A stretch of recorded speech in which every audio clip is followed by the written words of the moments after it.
Good evening, I'm Shameka Neely. The search for missing IU student Lauren Spierer is in its second day at a landfill in Vigo County. Many critics are asking why it took so long for authorities to broaden their search to include the dump.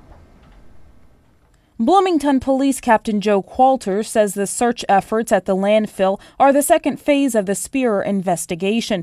He says not long after Spierer went missing in June, police took the necessary efforts to ensure Bloomington refuse that the landfill was sequestered and cordoned off. We're hopeful that that we find some tangible evidence from the effort going on over there. This is something that has been worked on for quite some time, mostly behind the scenes. The police department has faced criticism for waiting so long to search the landfill, but Qualter says there is a great deal of effort that goes into such a search, including personnel, safety equipment, and transportation. He says it would have been premature to pull resources away from the land search and focus on the landfill in the early days after Spierer disappeared. This isn't a matter of one day you decide that, I think this will be a great idea.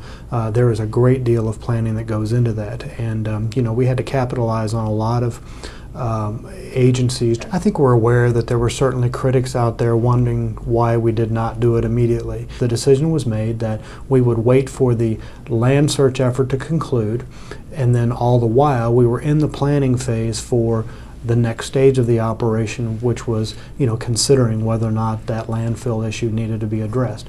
The search will conclude in 2 weeks.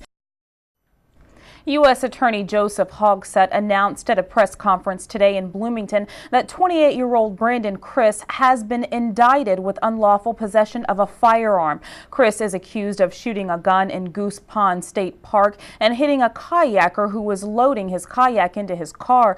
Chris has a prior felony conviction and will be prosecuted in federal court. The arrest is part of the federal government's efforts to work with local agencies to prosecute repeat offenders.